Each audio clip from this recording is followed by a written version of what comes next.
तो दोस्तों आज हम जिस फोन की अनबॉक्सिंग करने वाले हैं उसकी कीमत है मात्र 13,999 रुपए। यह फोन Vivo T5e है। तो चलिए पहले हम इसकी अनबॉक्सिंग करते हैं। तो जैसे हम बॉक्स ओपन करते हैं हमें मिलता है यह फोन। तो हम इसे बॉक्स में से निकाल कर इसमें से रैपर अलग कर लेते हैं। आप देख सकते हैं हमारे हाथ में यह कितना शानदार फोन और इसमें यह सिंगल कैमरा इस फोन को और भी प्रीमियम सा लुक दे रहा है। तो आप भी इसकी कुछ क्लिप्स देखिए।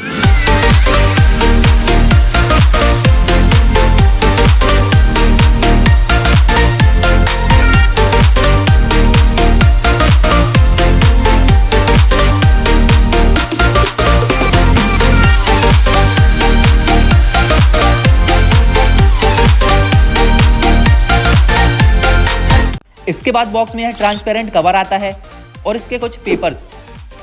अब बॉक्स में आता है 15 वाट का चार्जर जो कि बहुत ही कम है और ये ओल्ड पैटर्न चार्जर है जिसे देखकर 2019 और 20 के समय की याद आ गई। और इसके बाद ये चार्जिंग केबल और ये सिम टूल। अब बात करें इसकी डिटेल्स की तो यह फोन है 2 कलर्स के साथ, शैडो ग्रे और एरो ब्लू। इस फोन में है 4GB रैम और 64GB स्टोरेज। साथ ही इस फोन में है 5500 mAh की बैटरी। और हम आपको बता दें यह 4G फोन है। इस फोन का प्राइस 13,500 रुपए से 13,900 रुपए के बीच में है। इसमें है 6.47 इंच 90Hz रिफ्रेश रेट के साथ HD+ IPS LCD डिस्प्ले। इस फोन में यूज किया गया है Unisoc T7225 octa core processor. अब बात करें कैमरे की तो इसमें है 8 मेगापिक्सल का प्राइमरी कैमरा और 5 मेगापिक्सल का फ्रंट सेल्फी कैमरा।